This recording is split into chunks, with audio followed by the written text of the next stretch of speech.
You're very welcome to the latest edition of Treaty Talk EP209 with myself, Jack Neville, and Matt Callan of the Weekly Observer and Vale Star. Yet another busy weekend for us to look back on. We had 3 county finals, we had 2 Munster finals, which unfortunately didn't go in the favour of the Limerick sides. We have more Munster action this weekend. We have AIB Munster Club and we have a Munster final for Adare, and we're going to start by looking back on the All-Stars because we briefly went over it last week. So stay tuned for all that and more. The impression the game you get out of it, what you put into it's like a walk of life.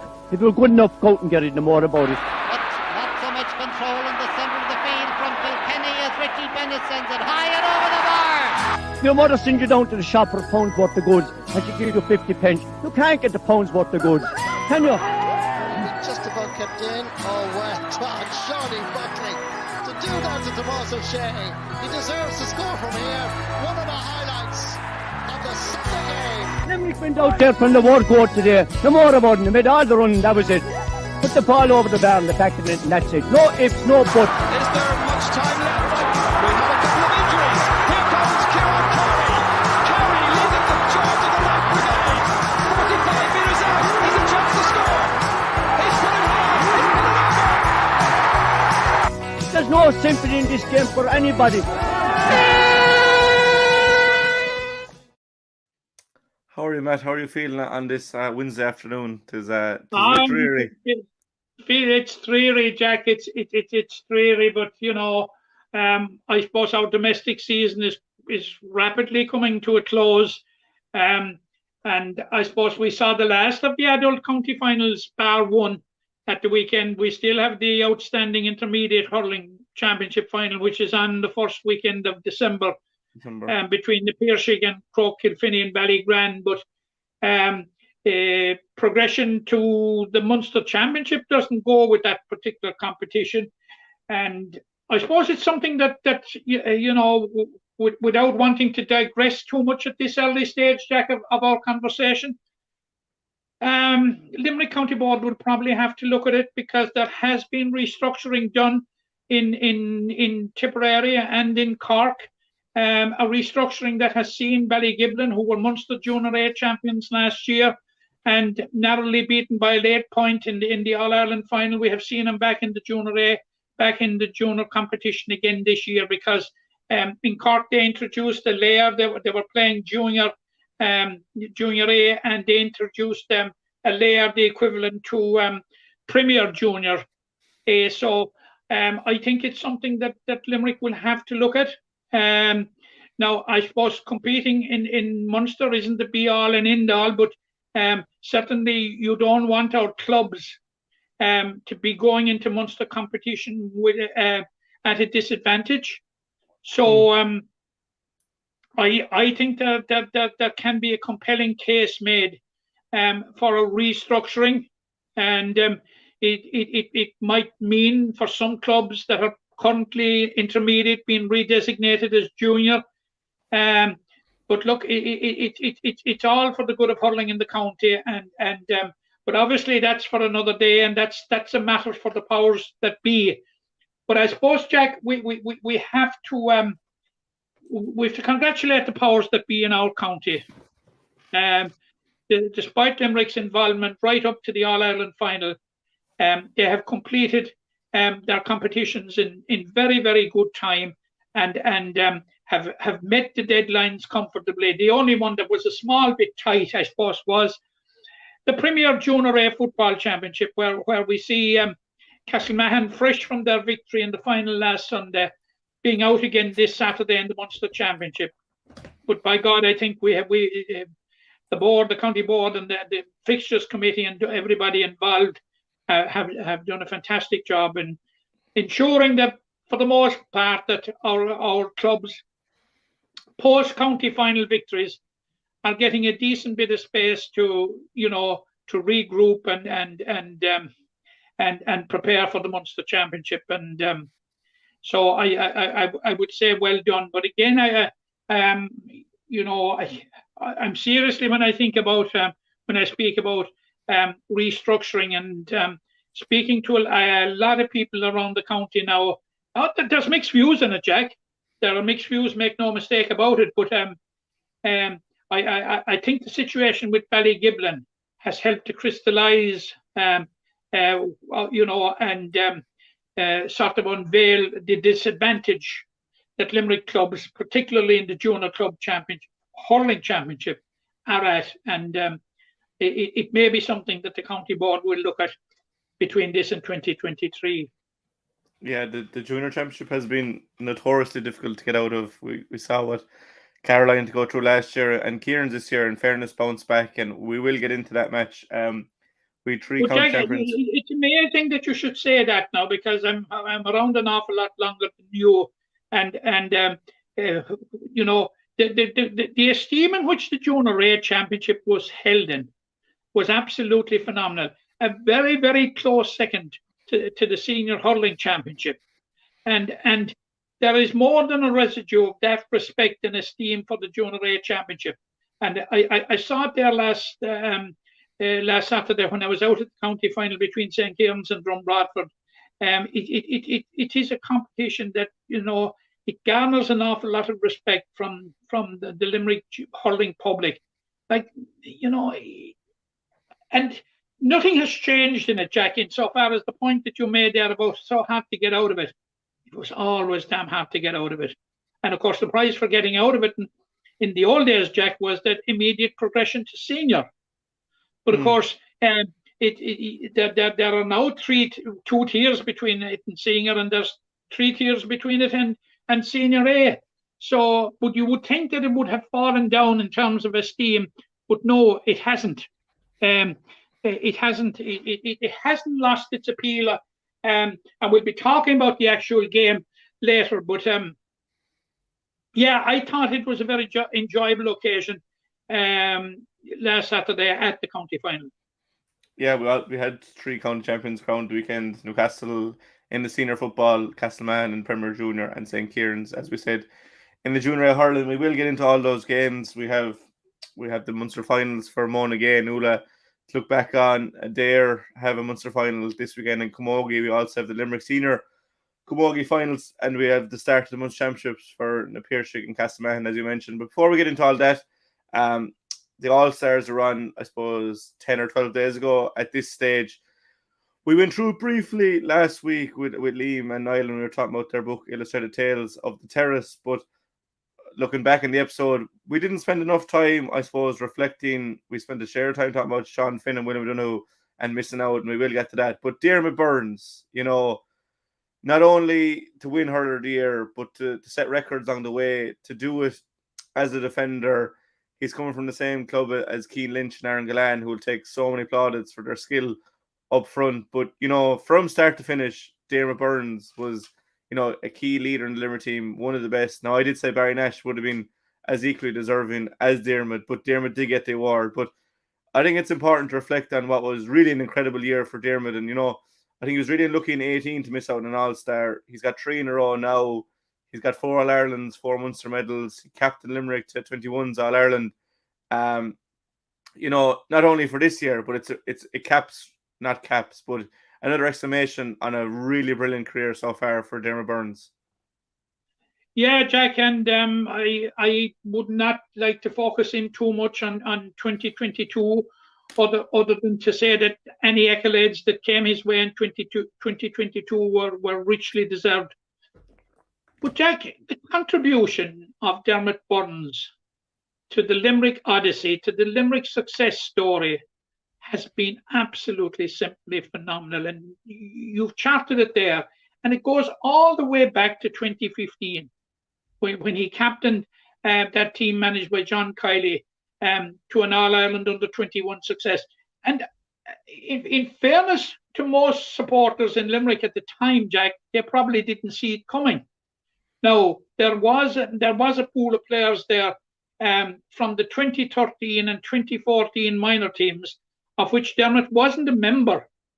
But, with a whole raft of players coming through, you needed a special leader in that particular year if you were to take him to the next level. And by God, did he do it. And, of course, his record since has been phenomenal. 3 All-Stars, which to me is a little bit, is not full recognition. I would say 4 All-Irelands, 4 Munster medals, 2 league medals, central to the whole act. But then his performances in 2022, you know, they were at a new level, Jack, complete new level. And you know, it is one decision of I know it was voted on by his peers, but it is one decision that I could not for a second disagree with. Now, Barry Nash in 2022 had very strong claims to be hurler of the year. Absolutely fantastic for Limerick, and translated that type of form into his performances with South Liberties. Yeah, of and course. was one of the mainstays in South Liberties, breaking the glass ceiling and getting through as the first B team to qualify for beat an A team in the format of the Senior Hurling Championship as it presently stands. And I know it may not have ended as they would have hoped it ended in that game against Na Piarsaigh, but we have spoken about the prowess of Na Piarsaigh since and in before and after, in the aftermath of the county final. But he was a very, very worthy contender. But look, it's happiest congratulations to Dermot Byrnes, and you'd have to say absolutely nothing more than he deserved. Definitely not. You know, I know signing here 36 points from wing back, and a lot of them came at very, very important times. And he scored against Kilkenny really stands out. Caught an Murphy puck out and straight over the bar, and I think it really sent a real message that, you know, this Limerick team were really ready and primed to complete that 3 in a row. As you mentioned, Barry Nash would have been equally deserving. I think Declan Hannon, you know, had a really special year. And 7 All-Stars, again, like we said last week, is an indication of where Limerick are. We spent an awful long number of years. If you got 4 or 5 nominations, you'd be delighted. Not alone 7 actually chosen on the team. But there's always going to be some sort of, I don't know, dispute with it. And I think Sean Finn and William Donoghue in particular are hard done by. But I think at the end of the day, and possibly Seamus Flanagan. Yeah, I'm slightly perplexed, Jack, but it's very easy to perplex a simple mind. But what I cannot reconcile is you win 2 in a row, you get 12 All-Stars, you win 3 in a row, and you get 7. I think it just goes by a year by year basis. I know it doesn't work like that. You know, yeah. But you know, I have been in the past very, very critical of the All-Stars, particularly the fact that Nicky Quaid, now thanks be to God, he's 2 All-Stars, but it's less than he deserves, and I will argue it with anybody. But as I said, my criticism hasn't moved very far, Jack. It has remained, it's gone from number 1 to number 2. And nobody will convince me or go anywhere towards convincing me that the best cornerback in Ireland in 2022 was Sean Finn. Absolutely outstanding, Mr. Consistency. And he's sent home from Dublin without an All-Star. Disgrace. Yeah, I think there's no doubt that Sean Finn is the best cornerback in the game. I think William Donoghue is the best midfielder in the game. I don't think there's any dispute in that. But, you know, to be fair, Mikey Butler was good.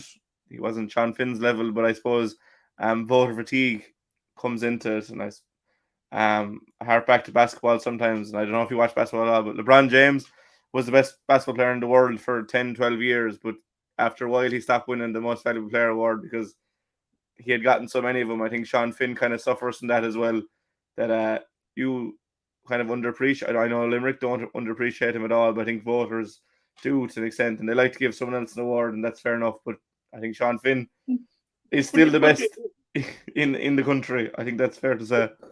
You know, you're talking about these guys, Jack, and you know, they reached the dizzy heights in of completing 3 in a row in July in Croke Park, and they would be excused, and you would excuse them. You know, if their performances slipped somewhat when they went back to their clubs, but not a bit of it, Jack. This just tells you the type of guys that they are. Like Sean Finn was outstanding for Bruff. I thought outstanding in the county final. We saw the performance of William O'Donoghue in the county final. Absolutely fantastic. Like these guys are role models, Jack, in the way they go about their business. And I think those two are extremely unlucky. Now, we didn't select William O'Donoghue on the team, our team, when we were predicting it, because we were second guessing. We were second guessing the geniuses that were selecting it. And we probably got that right. But it doesn't mean the fact that we crystal balled and got it right doesn't mean it is right. Yeah, 100%. And what annoyed me a bit about the All-Stars this year, they were eulogising the Munster final from start to finish, the great Munster final that we had this year. And a man scores 8 points from play and he doesn't get an All-Star. Yeah, I know. I actually watched back that Munster final on the Bank Holiday Monday. You can see why they were eulogising. But look, there's a case to be made for a lot of players. There's a case to be made for players that weren't even nominated. But look, you'll take 7 at the end of the day. First and foremost, it's all about Lee McCarthy. We'll take 7 because we don't have a choice, Jack. Yeah, but at the end of the day, and the players will say it as well, it's all about that Lee McCarthy and that Celtic Cross medal, and they picked up a 4th one, a 3rd in a row, and that is the main thing. And that's the main one. But the kudos that go with that achievement the laurels should rest where they belong, I think. And that's my saying it. No more All-Stars until hurling All-Stars until 12 months' time, if we're still around. And there will be a vague reference to football All-Stars coming up shortly. Yeah. Look, I think the main thing was that we wanted to, I suppose, say that Byrnes thoroughly deserving of his award. And we kind of brushed over it last week, but, totally deserving of his award. Fair play to Patrick as well. That's 2 All-Stars now, or 200 years in the parish. If Limerick had got over the line 96, probably would have been 3 between Ciarán Gary and Gary Kirby as well. It's incredible feat. I think Ballyhale is the only other team to keep keep a hurler of the year in the same parish with TJ Reid and Henry Sheffield. I think I could be wrong. But anyways, moving on from the All-Stars, Matt, we had 3 county finals at the weekend. I suppose the pinnacle of the weekend was that senior final. I was watching it from Disneyland in Paris, listening to Tom and Billy Lee, who was very insightful, and we will have Billy on the show at some stage. But Adare made Newcastle work for their back-to-back. It looked to be Adare's closing in on the final whistle, and you had earmarked Darren O'Doherty a lot this year, that he was having a real standout year for Newcastle. And, you could see the number 3 jersey pop up for that crucial score. A brilliant ball from Thomas Quilligan, a dangerous ball that, it took a lot of courage for Thomas to hit it, but he did, went over the bar. And in extra time then, Newcastle showed while they were champions. But really, first and foremost, Adare, who were out, arguably their best player, but 4 guaranteed starters in Owen Ryan, Owen Costello, Gareth Sparlin, and of course Hugh Burke. To bring Newcastle the extra time and to have a defeat snatched away like that, it would have been a bitter pill to swallow. It would, Jack. I hope you enjoyed Paris anyway, Jack, because I can hardly afford to go to Kilfinnan. So, well done, I say to you anyway, But, yeah, Jack, Jack, there's no sugarcoating of this. This was a disappointing final. And we spoke ad nauseum, and, the narrative through in the lead up to the final, and there was an acceptance on both sides that they really needed to step up on last year's final. And for a long time during this game, it was vying with last year's final. Which one of them was the poorer? Yeah. No, I think there's something feeding into this, Jack. These teams have become very, very familiar over the last couple of years. That's 3 county finals now, isn't it? They've met 2 semi-finals. Yeah. Am I right?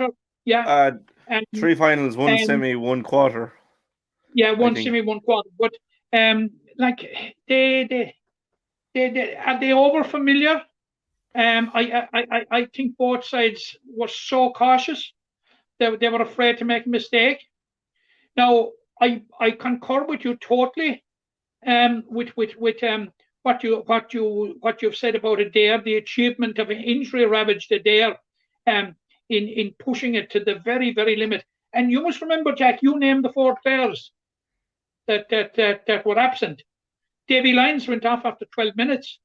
Yeah. And you know what Davy brings to the table as far as Adare is concerned. You know, a former Limerick player and really, really one of the heart and soul, one of the pulses of the Adare team. So that puts it into context. But I suppose it'll give you a sense of the resilience of Adare, like that. You know, when Mike McMahon got that goal and Newcastle West added a point and went 4 points clear in the first quarter, it looked as if it was going to be Newcastle West Day. And I thought maybe for a while after that, you know, I thought Newcastle West, really they didn't press hard enough, I thought, Jack. They didn't press forward hard enough because they obviously had it there on retreat at that stage. And like they didn't seek to you know, to make it tell. They didn't seek to try and find an early killer blow. And so Adare hung in there. And, you know, when they got the penalty just before halftime, which was clinically finished by Robbie Burke, it was suddenly game on. And we saw then in the second half where he took Adare, was it 11 or 12 minutes to get a score, and they got it to Willie Griffin. And it was interesting, you know, I had the discussion about Willie Griffin on semi-final day in particular, you know, that about wondering about him as a footballer. Now he got a point in the semi-final. Now he got a point again last Sunday. But crucially, Jack, he was the architect of Shane O'Connor's goal, which really, really put the cat among the pigeons and really, really put it up to him. And really, really put it up to Newcastle West. And for 5 minutes or so, 7 or 8 minutes, their crown looked very, very, very shaky. But Jack, in big games, and this was my summation of it throughout the game. And on days like that, when situation is tight, games are on the balance, little between the teams, you need leaders. And as I said, I'd be briefly referring to All Stars again. If anybody was in any doubt as to why Cian Sheehan was nominated for an All Star, then look back at the county final, and the same goes for Ian Corbett. Here were men that stood up and throwing big Mike Mack. You know who Mike Mack. He got his goal, Jack. He was well policed by David Connolly. And Newcastle West tried to use him as a focal point early on. When David Connolly seemed to be getting the better of it, they tried to arrange it around. But at crucial stages, he came back out the field. And who will ever forget, Jack, the mark that Big Mike made in front of his own goal in the literally the last seconds of extra time, you know, and you had these fellas standing up, and you had guys like you mentioned Dan the HOTY, you know, who's had a very, very good season. Mick O'Keefe at cornerback, excellent. You know, they had these type of guys. I put it to you, they had more leaders on the field than Adare, but Adare had one superb leader, their captain Shane Doherty. He was absolutely magnificent at centre back. But I think at the end of the day, few could argue that the team that deserved it, Jack, won it.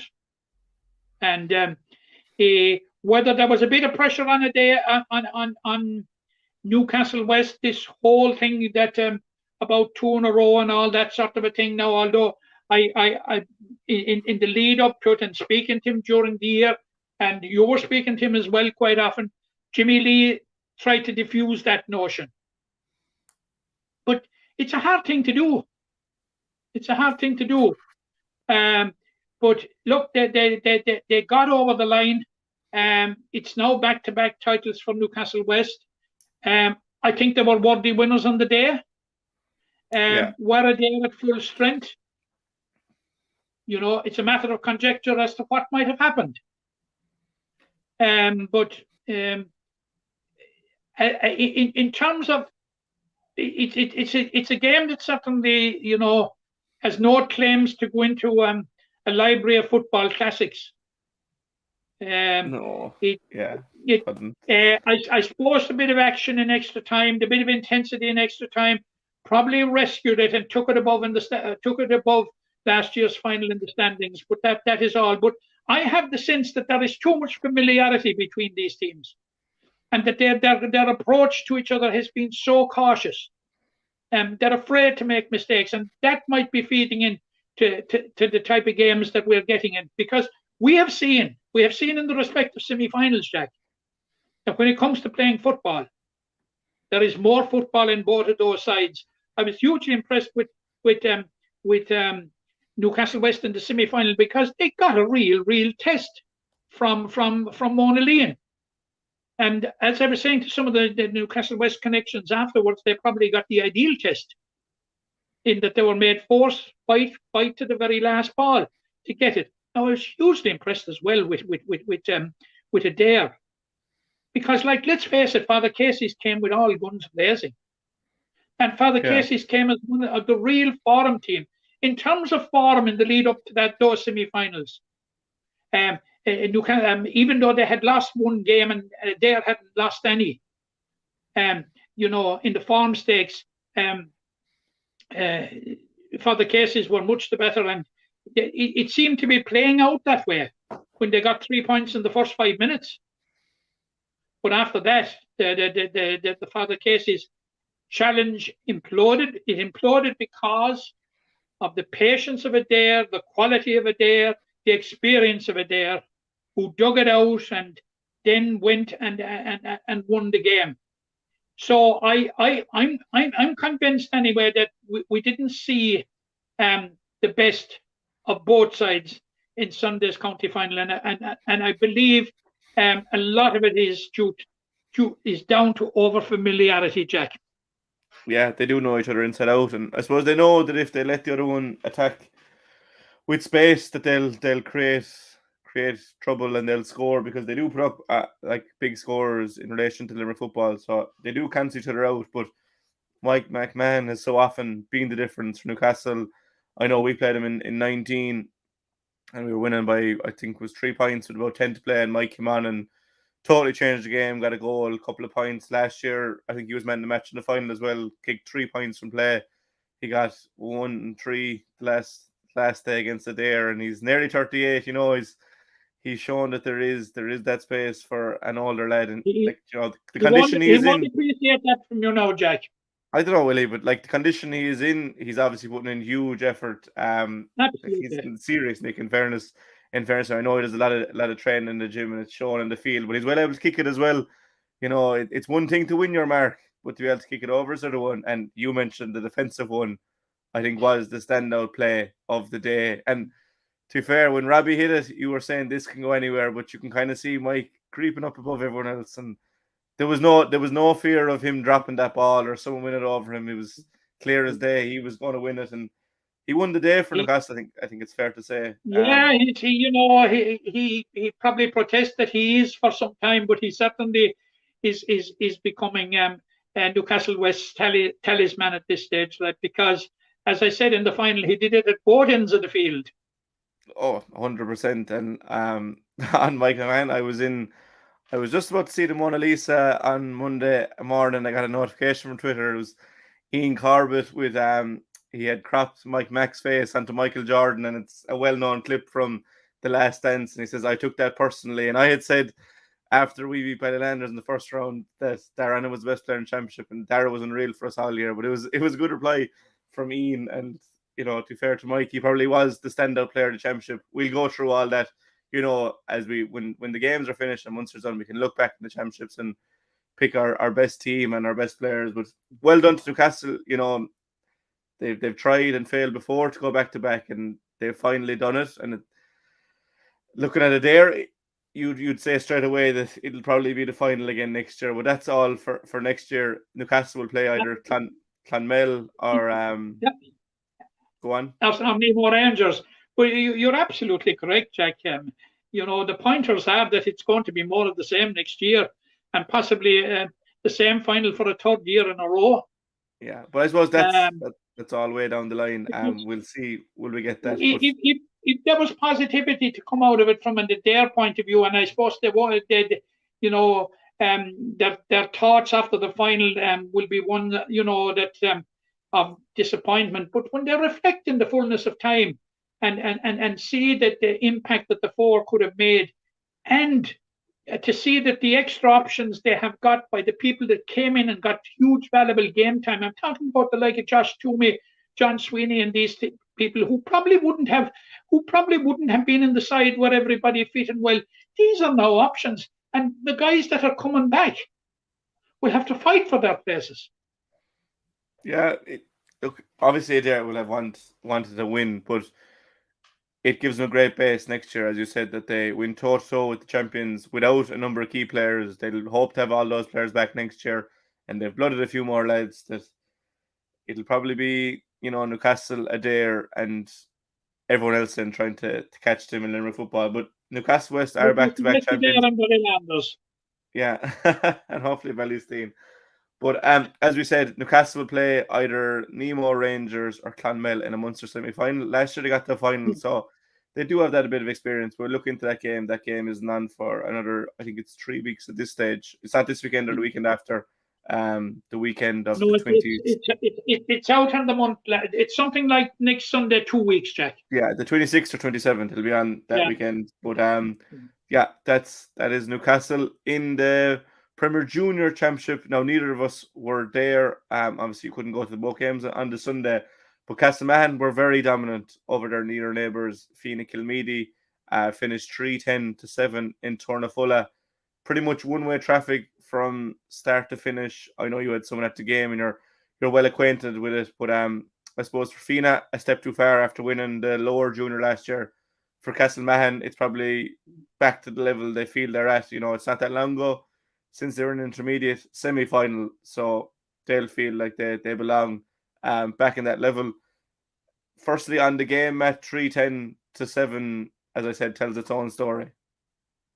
It does, from what I'm hearing, Jack. It is pretty reflective of the game, but Fianna gave it a good shot, particularly in the first half, but eventually became overpowered. But we shouldn't detract or take for 1 minute from Fianna getting to this stage of the competition, which is fantastic. I think we chronicled in detail last week, how they came to be where they were. And it's a rise from the ashes, really. They've come from not fielding a team in football about 6 years ago to the threshold of intermediate football. Full marks and full credit has to go to them. But as I was saying last week, I would have thought that Castlemann would have seen this as their destiny to go back up to intermediate, where, as you rightly pointed out, I think it was in 2016, they lost the semi-final to St. Sinnans after a replay, and slipped down to junior like water through a sieve the following year, losing the relegation playoff final to Bruff, a game that I was out at, and which they were very strongly fancied to win. Were comprehensively beaten. I think welcome back to intermediate football for Castlemann. It's notable, of course, that among the Castlemann team was Seamus Flanagan. Yeah, I saw that. Sorry. Picking up a county football medal and scoring 2 points on the way. He scored 8 in the Munster final, may I remind you. But he scored 2 points, and I'm told Jack, from a couple of sources, that he is no mean exponent of the big ball code.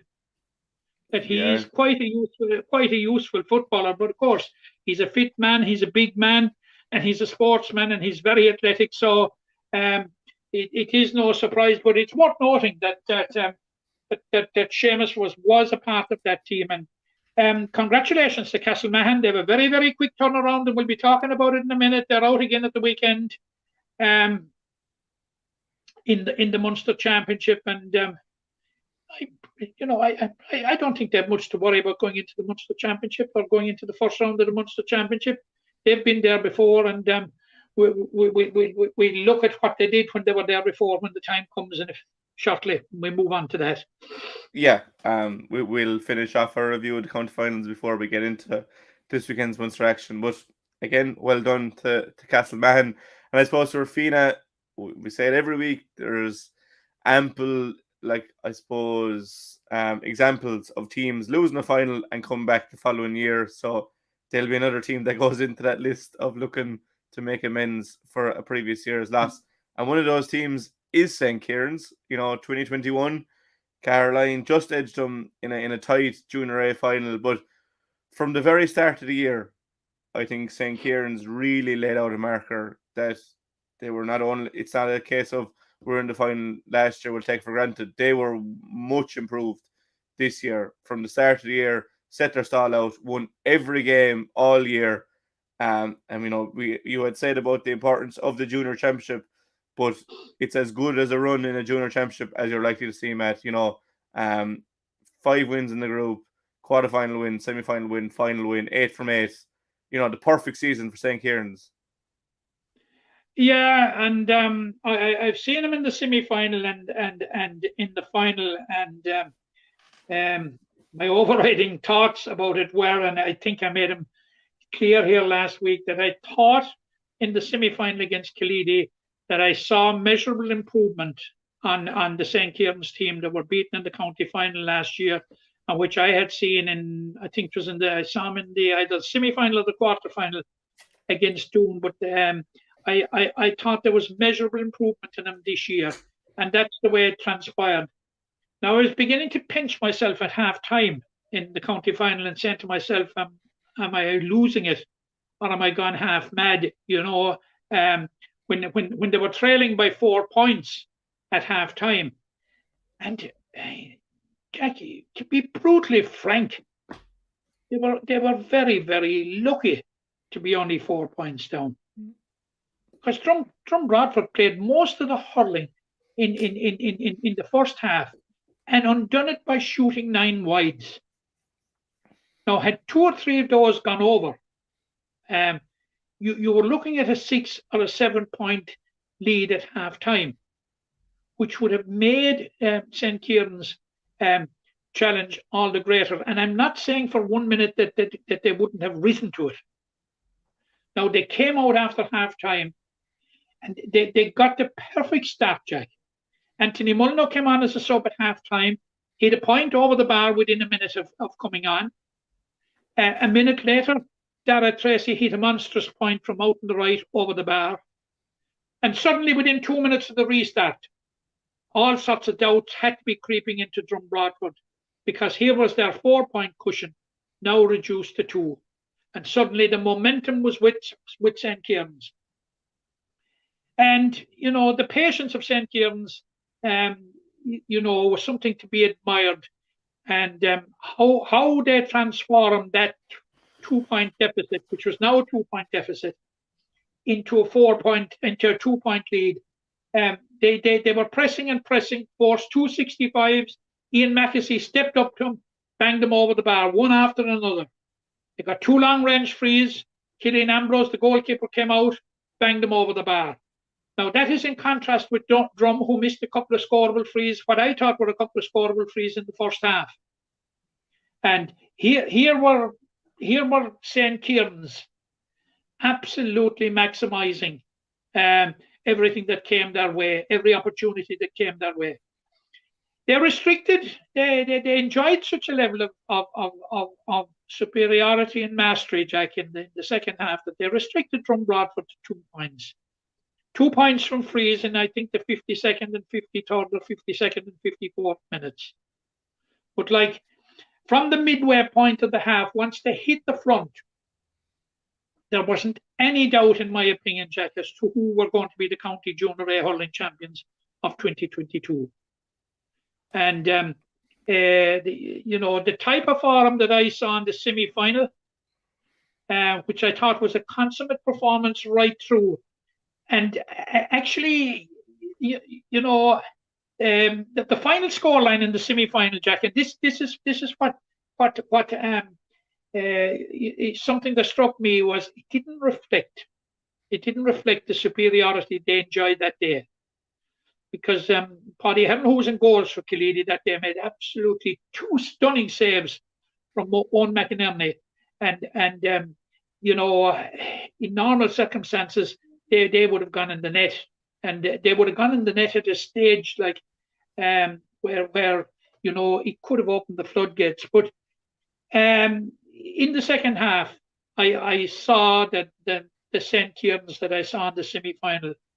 I saw the St. Kieran's that I thought were measurably better than the St. Kieran's we saw in last year's final. And I think they're worthy winners. And just as a little aside, and I mentioned it last week, and in the context of the county senior hurling final and the excellent speech that was delivered, acceptance speech that was delivered by William O'Donoghue. Full marks to Ian Mackesy. Jack, he gave an absolutely excellent acceptance speech, an all-inclusive, excellent acceptance speech. And he was the captain, and this is his second year as the captain. And certainly when leadership was called for in that second half, he was to the fore, among others. Yeah, look, as I said, I thought the team that I saw against Caherline in the final last year, the team that we played in the first round this year, was chalk and cheese, and they've continued in that vein, and thoroughly deserving of their victory. And again, an example of a team that lose a final and rebound. It's not that easy, but Kieran's did it. They have a Munster Championship campaign. Just talking to the Kieran's, just talking to the Kieran's connections afterwards, and talking to Ian Mackesy, they outlined to me that it was slow progress to get back to where they got last Saturday. It was incremental progress over possibly 3 or 4 years. And certainly I can vouch for, we'll say 2019 or 2020, but I can vouch for the difference between 2021 and 2022. There was measurable progress. And as I said, it didn't manifest itself until the second half, Jack. But in the second half, in my opinion, they did enough to be crowned champions. Yeah, and that's St. Kieran's Junior A Hurling Championships. They'll play the banner in Munster the weekend after this. Obviously, talking about Munster, we mentioned briefly there, but Castlemahan are in action this weekend against Shamrocks of Waterford. They'll have home advantage. It's on in Cooley-Roo this Saturday at 1:15. Look, it's hard when you're going into a Munster Championship, Matt. You don't know much about the other teams. Obviously, Castlemahan will have celebrated their win last Sunday, and rightly so. It's going to be hard to call, but Munster's football record is poor at best. But one shining light is against Waterford teams. Limerick have been able to get the upper hand a lot of times, and will be the hope for firstly Castlemahan and also Na Piarsaigh, who play Rowan Moore at the same time this Saturday. But firstly, Castlemahan against Shamrocks. Yeah, I'll take that one first, and notionally at least, competing in the Munster Junior Clubs Football Championship is not new to Castlemahan, and not new to Na Piarsaigh either, and I'll come back to that in a minute, but I'll take Castlemahan first. I think it was 2013 when they last won the Junior A Championship. They competed in the Munster Championship. Now, I saw 2 of their games. I couldn't see the third one because they got a walkover from the Tipperary champions in the first round. And then in the second round, they met Coolmean from Clare in Cooley-Roo and had a good win. And that qualified to take him to Mallow for the county final against the Kerry champions Keele, where they were beaten by 14 points to 4, Jack. On a day when the final score, and I have argued this consistently since and noted it consistently since, when the final scoreline and the final difference between the sides on the scoreboard was a serious injustice to the performance that Castlemahon put up in that final. There was no way it was a 10-point game. There was no way it was anything like it. If Castlemahon made a mistake, and it's a decade ago now, it was that they accorded too much respect to the Kerry champions. And so there'll be a number of players in the Castlemahon team who will have been through this campaign. And you're right, Jack. It is very, very difficult to compare county versus county. Like the main thing that we can cling on to is that Limerick teams in the football competitions have a good record over Waterford teams. So I know very, very, very little about their opponents, Shamrocks. So, just hoping that Castlemahon will win it. Yeah, that is, look, as we said, that's all you can hope for Munster. And there is loads of factors, like weather is getting worse. It depends. Like Castlemahon only have 6 days to prepare, and again, they'll have had celebrations, they'll have enjoyed it. So, they could be not as well prepared as they were for the county final, we'll say. Na Piarsaigh and Rowan Morden at the same time, Quadbus 1 in Kilmallock. Both games are being streamed live by Munster J if you can't make them. Na Piarsaigh, have, barring this year, have been a senior team in Limerick for 7 or 8 years. They'll have a lot of experience playing against good teams. Rowan Moore, I'm not sure too much about them, but won't have that same experience. But from what I saw from Na Piarsaigh in Askeaton, they certainly have the capabilities to go deep into Munster, and they were obviously there. Was it 14 or 15 when they beat Sennons in the final? So they have relative recent experience, but they are a young team, so there probably won't be much turnover. But again, you're waiting to see what these teams. There are 2 key players that will be turnover, all right. But you're right. In that semi-final, they reached in the semi-final 10 years ago, or whenever it was, 9 or 10 years ago. They had one almighty battle with Valley Rovers from Cork in the Gaelic grounds, and they eventually went down by 3 points, 110 to 1-7. Valley Rovers subsequently lost the Munster final by just 2 points. So Na Piarsaigh were there or thereabouts. Right at the start of this year's campaign, Jack, I think if you even play back our first, when we were looking at this particular championship from the outset, I think we certainly changed, or we certainly mentioned that Na Piarsaigh were going to be formidable and really in with a shout of getting back at the first attempt. I altered my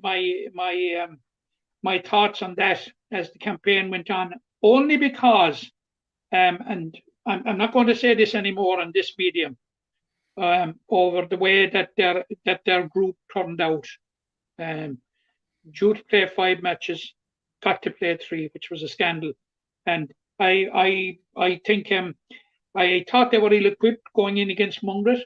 I favoured Mungret, and I favoured Drum Broadford in the final for the same reason, that I thought that they would have had more competitive action and having come through a full-blooded group stage. But Na Piarsaigh confounded us in all those, and I think they're in with a right chance. Now, these are 2 city hurling clubs that are in opposition. Rowan Moore are in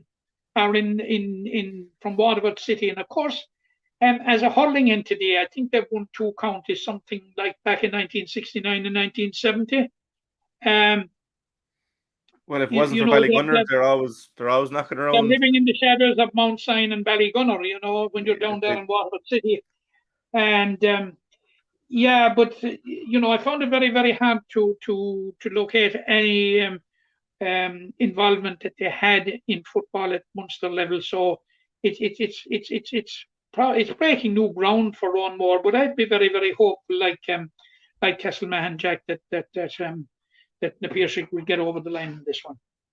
Yeah, look, again, you have to be hopeful that the teams will come through, but the best look, it's not easy to get there, and they've every start of the year, every team will be looking to win their own club championship, and that's what they've done already. So Munster is a bonus. So the best of luck to Na Piarsaigh and Castlemahan this weekend. I actually made a mistake there. It was Na Piarsaigh that got the first round, or the bye, or the walkover in the first round from the Tipperary champions. From Bradford, I actually saw the 3 Fiohanna games that year. Fiohanna, they went to the Rag in the opening round and beat from an inch team that included Seamus Callanan, and beat him by a single point there, and then came back to Cooley-Roo, beat Cool Mean from Clare, and then played Keel from Kerry in the Munster final. My apologies for that slip, but I just got age, Jack, and the wires get crossed. When you have that much information, there is going to be some sort of a mix-up. So I think that's okay. There's no worries there. You can smile, Jack, as I stand corrected, but I corrected myself.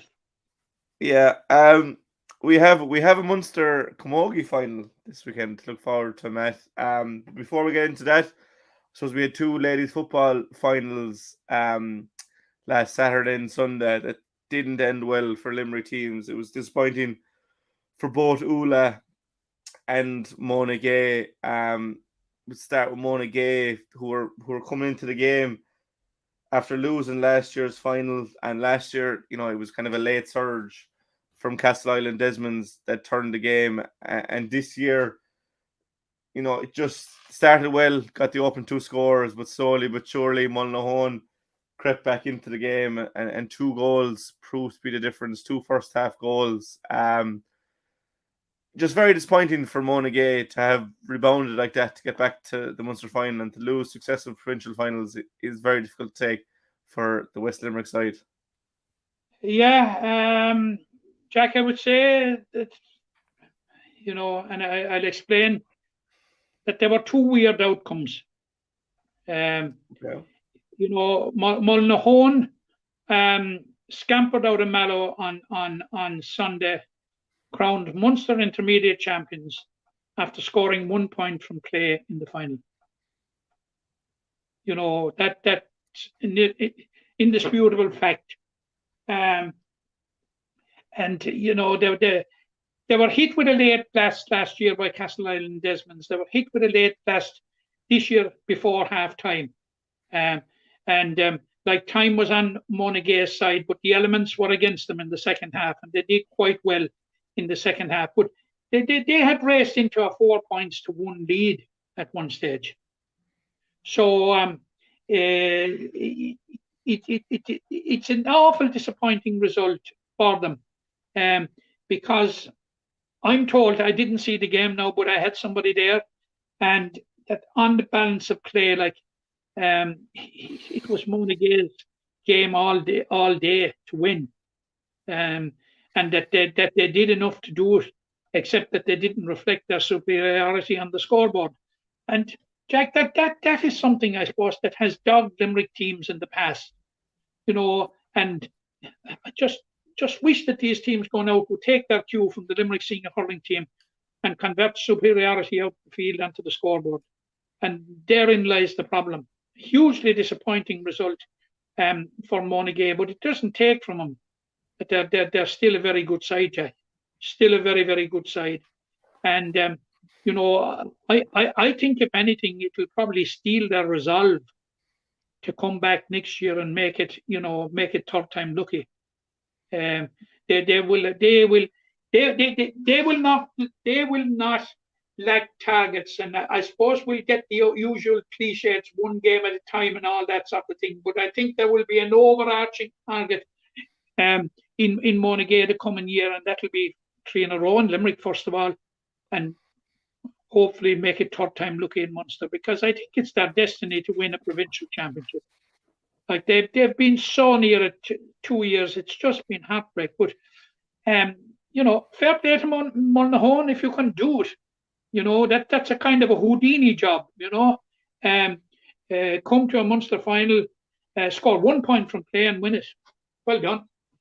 Tell me the formula.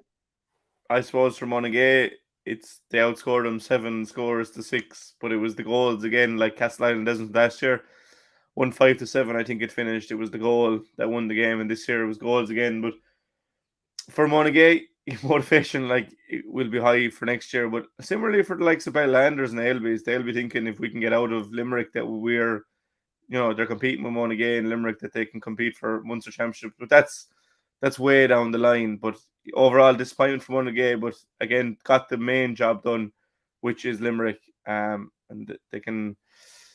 I saw them. They were with the footballers on Monday afternoon. No, great achievement for the parish to have both senior football titles there. They'll be hoping that Newcastle can go on one better than last year. But for Newcastle to win back-to-back Limericks, to get the Munster final last year, Monaghan to win back-to-back in Limerick and to get 2 Munster finals, there's a lot of good work being done in football and a lot of crossover between the two teams in Monaghan and Newcastle West. But on to Ula and then.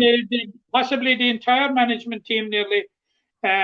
Monaghan management team is Newcastle West, because you've Martin O'Sullivan, you've got Joe Lee, you've got Mike Quilligan, James E. Kelly, all Newcastle West men. There's great crossover there, and it wasn't the ideal start for the lads for Sunday, to start with that kind of a defeat, but they got some consolation as the day went on when they won the football, Similarly for Ula, disappointing evening in Mallow on Saturday. They were beaten by Neva Vaughan 7 points to 5. Again, really close margin, low scoring encounter, probably could have went either way. For Ula, to be fair to them, to reach a Munster final would have been a huge achievement. Getting over the intermediate, getting out of the intermediate grade would have been a huge thing for them after being so close for so many years. But when you get to the final, all you want to do is to win, and to come up short by 2 points, in a low scoring game, it could have went either way. And unfortunately for Ula, it went away the Cork side. I watched this game back, Jack, and I was shocked at it. It was shocking. It was a shocking bad game. A defensive game mainly brought about by Neva Vaughan. Ula got off to a very, very good start, had 3 points on the board, and had 4 of their 5 points got by the end of the first quarter, and only got 1 point after that. Because for an awful lot of the game, there was 13 or 14 Neva Vaughan players behind the ball, and the pat to their goal was just didn't exist. But full credit to their defence. They got pounded for a long, long time. The sides were level at half time. Ula turned over playing against the wind, but they pounded Neva Vaughan for long, long periods. But credit to the Cork side's defence. They might have had a packed defence, but they certainly didn't concede frees, or certainly scoreable frees. And it was a disappointing game from that point of view. They were depending on the break and really didn't clinch it until the hour mark, when it was 6 points to 5 with 60 minutes on the clock. And they got what proved to be the seal, the deal. They doubled the lead on the hour, and that finished it, and that clinched it. But a game to forget, Jack. Very, very disappointed for Ula. They gave it everything, now in fairness to them. And they're really, really, as I say, for good periods of the second half, they pounded that Neva Vaughan goal. But there was no way through. But as a spectacle for the supporter, not very good value, I would say. Yeah, I suppose from a Limerick point of view, you can only mind how a team plays if they can get the job done. But unfortunately, a bad game is compounded by a bad result for Ula. But again, congratulations to both Ula and Monaghan for winning their respective county titles. They'll probably meet each other next year in the Limerick Championship. But that the winter would have made a lot shorter and sweeter with a Munster title to bring home. But that's what Adare will be hoping for this weekend, this Saturday, when they play in their Munster Camogie intermediate final. I suppose Adare, again, they were in a junior last year, which is it's hard to envisage that they were junior so recently. But Bricky Rovers will provide the opposition this Saturday at 2:00 in Sean Tracy's GA in Tipperary. But for Adare, they only overcame their semi-final over the weekend, beat Tulla 2-8-9. Seemed like a real back and forth contest, but 2 goals from the Giltinans. Annie and Poppy seemed to swing the tide for Adare. But first and foremost, their win over Tulla should give them great confidence, Matt, going into the final. It will, Jack, and their win in the intermediate this year certainly wasn't a surprise to me, who had seen them playing junior last year, and I think we flagged it at the outset of their particular championship that they were going to be contenders, and they certainly built on the junior title last year and won a good county final against Croke Kilfinny because stakes were very high, very, very close neighbours. A lot of the Croke Kilfinny girls play ladies football with Adare. It was akin almost to the Belleville Gales derby that you spoke about last week. Huge crossover. And conditions of the day of the county final, Jack, were appalling. It was on at the same time as the Kilmallock Doon County Senior Hurling semi-final. We know the conditions that those two sides had to contend with. The girls of Adare and Croke Kilfinny had to similarly had to contend with those conditions and rose above it and delivered a very, very interesting game. And there's huge momentum with Adare, Jack. There has to be. You win your county junior championship, you back it up with a county intermediate championship. You travel into enemy territory when you go to Tulla, and you dig out a good semi-final victory. All those pointers are in the right direction, and there certainly will be, there will be no lack of confidence at all in Adare. And the game is on in Kilcommon, Jack, on Saturday at 2:00. It was originally fixed for Mallow at 12 noon, but it's now in Kilcommon, Sean Tracy Park Sean Tracy's GA club in Kilcommon, and I'd be very hopeful now. I was trying to explore what Bricky Rangers are all about, but I know they had a home semi-final win over Killard from Kerry. Had an impressive win. They had an impressive win in the county championship in Waterford as well. I think something like 212 or 214 to 2-2 over Lismore in their county final. They have one player who has played with the county squad, Aileen Gallagher. Other than that, information on him is scanty, and I suppose that's the way they want it to be in Limerick at the moment. But you look at the Adare and you see some of the personalities in the Adare team, and you need to look beyond All-Star nominee Caoimhe Costello. You look at Sophie O'Callaghan, Grace McNamara, Aisling Connolly. These are backbone players who are literally playing straight down the middle, and they're providing the leadership, and the young players are responding, and that's what I saw in last year's county junior final. I saw it in this year's intermediate final, and obviously it was the same in Tulla. In the Munster semi-final, I'm more than hopeful that Adare will get the job finished on Sunday, Jack. Saturday afternoon. Saturday afternoon, yeah. You mentioned those players there. I obviously was away.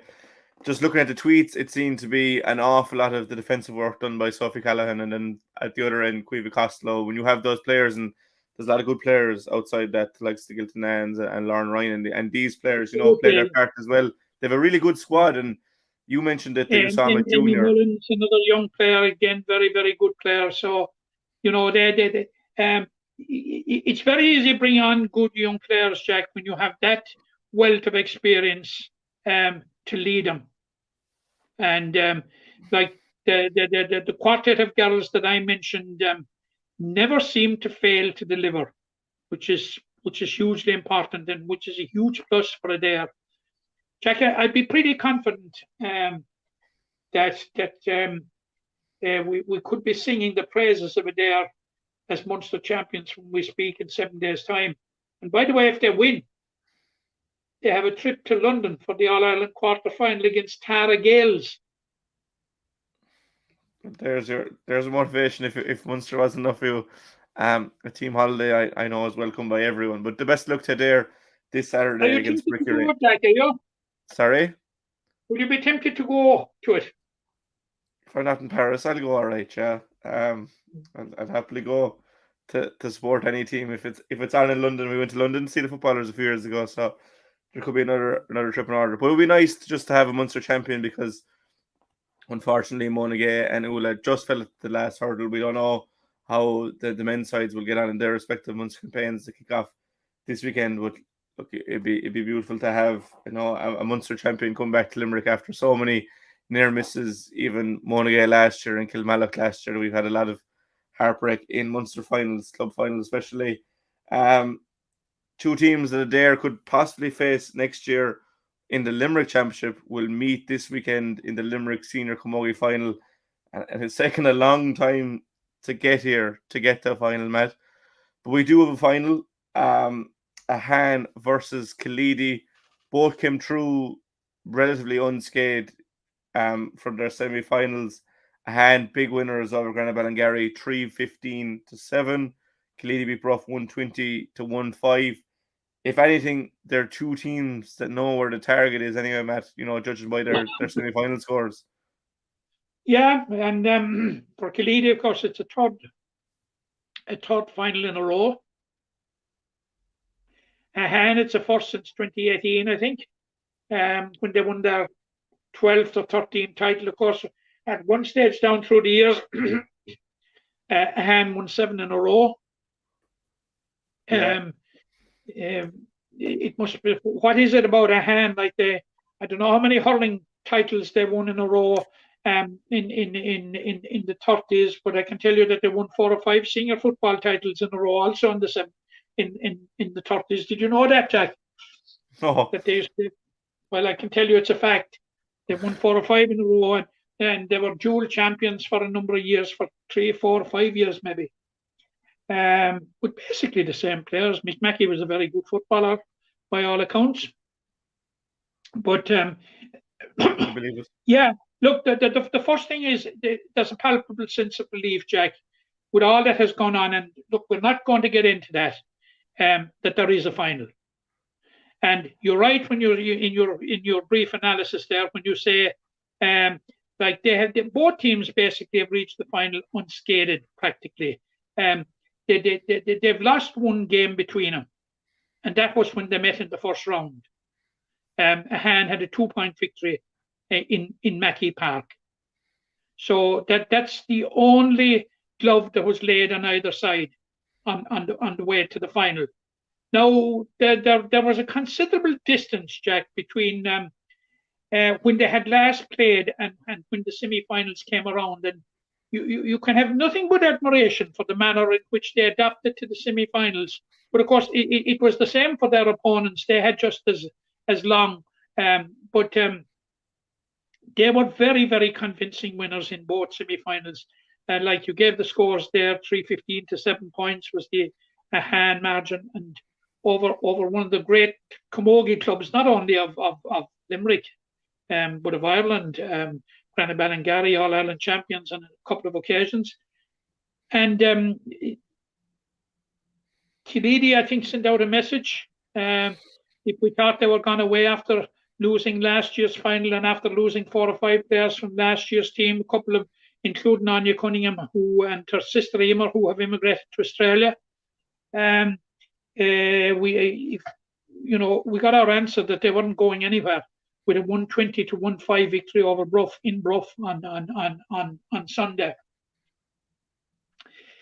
Yeah, it's a very, very interesting final, Jack. As I said, a palpable sense of relief that there is a final. It's in Paddy Carroll Park in Ballygrannon on Sunday at 2 o'clock. It would look as if, of course, Hannah have been greatly boosted, Jack, by the return of Niamh Mulcahy. If you get back an All-Star as recently as 2019, she got her All-Star, richly deserved All-Star.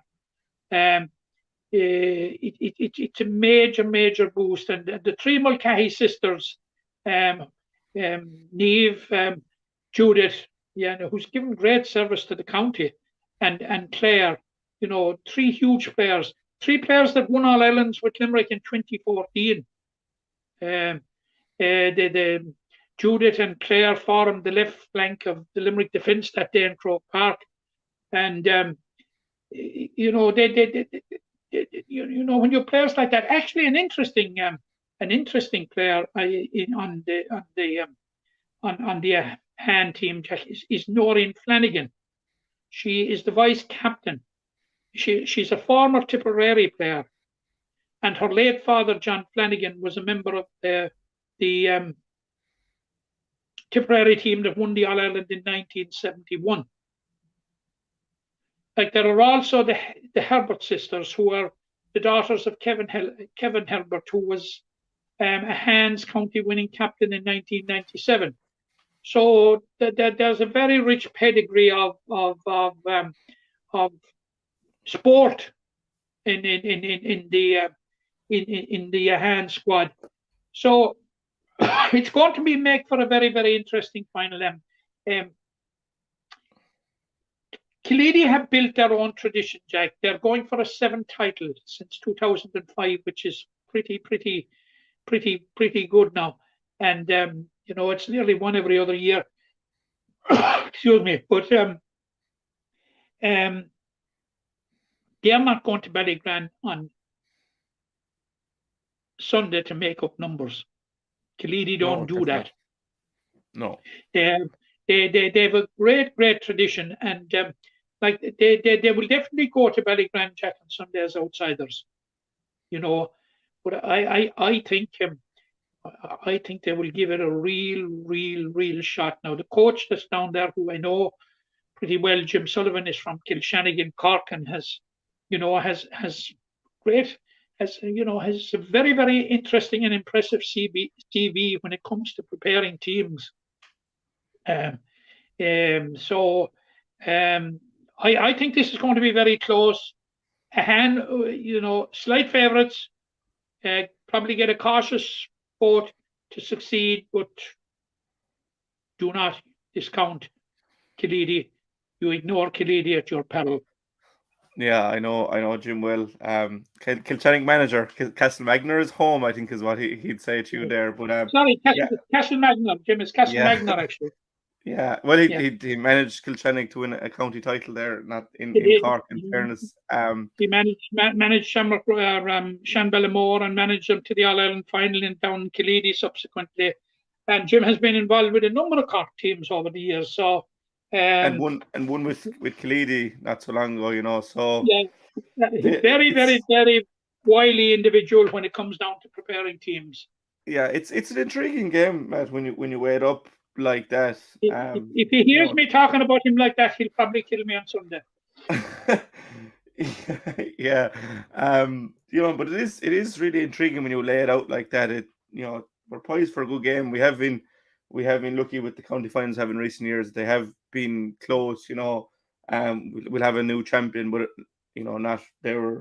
Killeedy were champions in 2020, and I think it was a 19, I think, or 18, as you said, but a hand lost in 19. So a lot of pedigree there for both those teams. But you're cautiously siding with a hand. I cautiously side. Yeah, very cautiously, because I have seen Killeedy over the years, and particularly that tradition is of recent origin, Jack. Yeah.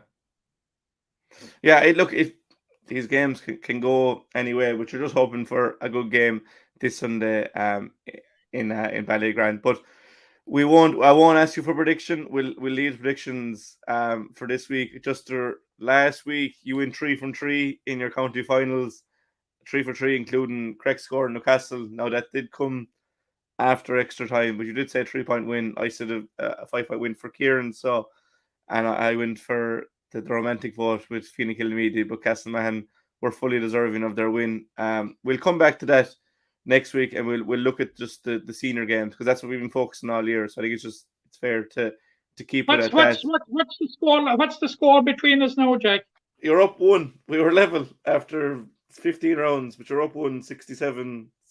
So we'll keep it going for the duration of Newcastle and the Piercings runs in the senior football and senior hurling. Oh yeah, we both got right scores actually Saturday, didn't we, at the weekend? Yeah.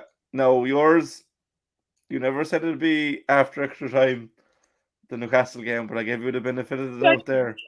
Jack, you didn't ask me. Well, I had said the previous week that the Piercing would be after extra time, but I suppose that's my own foolishness coming to fruition there. But yeah, we'll leave the predictions just for this week. A former Taoiseach once said in the Dáil, when he was asked why didn't he say such and such a thing, and he said, I was never asked. So you didn't ask me, Jack. I don't know, do I want to be compared to them? But before we finish, Matt, we got confirmation of a fixture, and it won't take place till the 20th, but we're going to have the Piercing and Ballygunner again in the Munster semi-final, and we'll have a proper preview next week. But it's a game I think that everyone in Munster would have been looking forward to, and similarly if it was Kilmallock. But the Piercing and Ballygunner have an awful lot of history, and it's one that, even though it's so far out and the Piercing footballers will be out this weekend, it's one that you can just slowly start to look forward to, because you'd imagine whoever comes through this will be favourites to All Ireland with Ballyhale, but the Piercing will really have revenge for 18 on their mind, and similarly Ballygunner will be thinking they lost 2 times to the Piercing in the Munster Championship not so long ago, in 15 and 13. So really mouth-watering game ahead of us next weekend. Yeah, sure. Look, it's going to be one of those games like the champions will be coming into the den in the Gaelic grounds and laying their Munster and All Ireland titles on the line against an Piercing side that who are on top of their game at the moment, and have been very active since, Jack, whilst the system in Waterford whereby they finished their hurling championship and didn't start their football championship, it means that Ballygunner have been relatively inactive, and we know at this time of the year when teams drop out of the championship, there's no inter-county action or any of that sort of thing. It's very, very difficult to get meaningful challenge games. Now, they will be relieved to have got the game against Kilroe and McDonough's, to get the game first of all, and then to get it, to get the win, to sharpen up after what's a pretty long layoff. Don't ask me for a prediction now, Jack. Oh, well, you probably know the answer. I'd say you can second guess the answer with an awful lot of accuracy. So it's one that we'll definitely be looking forward to next week. Just what I can't wait personally to get back into Gaelic rounds. We've only been there once this year, so as many times we get in there, the better. But first and foremost, the best of luck to the Piercing and Castlemahon in Munster this weekend, and obviously to Adare in their Munster final. Those are the games we're looking forward to this weekend, and whatever comes the following weekend will come. Obviously, we'll have Kieran's and Monaleen and the Piercing hurlers. But I think that's it for today and for this week, Matt. I'm just checking here now. Do we have more silverware arriving to Limerick this afternoon? We do. I did check that there. I completely forgot about it. Art School Reach were crowned Dean Ryan champions earlier today. They beat Thurles in a cracking game, 3-19, which is 28 points to 123, 25. So a 2-point victory, 26, sorry, a 2-point victory for Ard School Reach in the Dean Ryan Cup. Only the third Dean Ryan for Ard School, who, are quickly storming up the leaderboard in the Rolls of Honour in Munster, and obviously they're reigning All-Ireland champions in the Crow Cup. But more good work being done by the Limerick School there. Absolutely, and hopefully it'll augur well for the Limerick minor team as well, because I think Diarmaid is under 16.5, isn't it? Which would mean that the top players in that would be available to the Limerick minor selectors in 2023. So, yeah, very, very good. Fantastic win. Well done to Ardscoil Reach.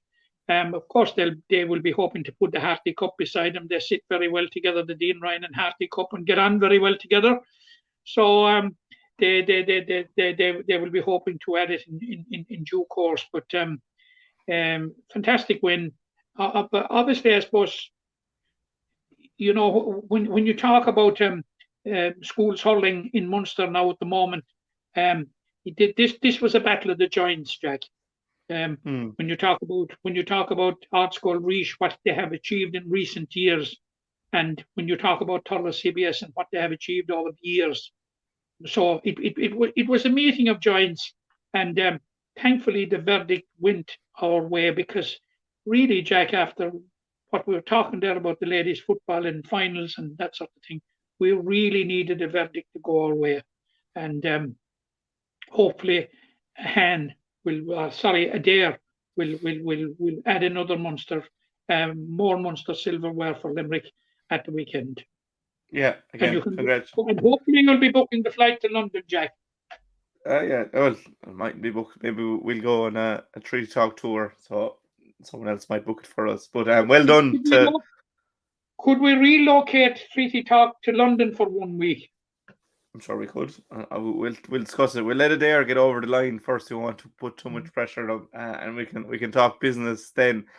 But well done to Ardscoil Reach. You know, commiserations team that lost in the Munster Championship over the weekend. Best of luck to Castleman and Piercing, and especially Adare this weekend. That has been 81 minutes of Treaty Talk, Matt. A huge thank you to you and to everyone for tuning in and listening. We'll be in touch soon. Thanks very much. Especially again, we get out with what you put into it. It's like a walk of life. If you're good enough, go out and get it, no more about it. Not so much control in the centre of the field from Kilkenny as Richie Bennett sends it high and over the bar. Your mother sends you down to the shop for a pound's worth of goods, and she gives you 50 pence. You can't get the pound's worth of goods, can you? Just about kept in. Oh, well done, Shawnee Buckley. To do that to Tomas O'Shea, he deserves to score from here. One of the highlights of the Sunday game. Limerick went out there from the word court today. No more about it. They made all the running, that was it. Put the ball over the bar and the back of it, and that's it. No ifs, no buts. Is there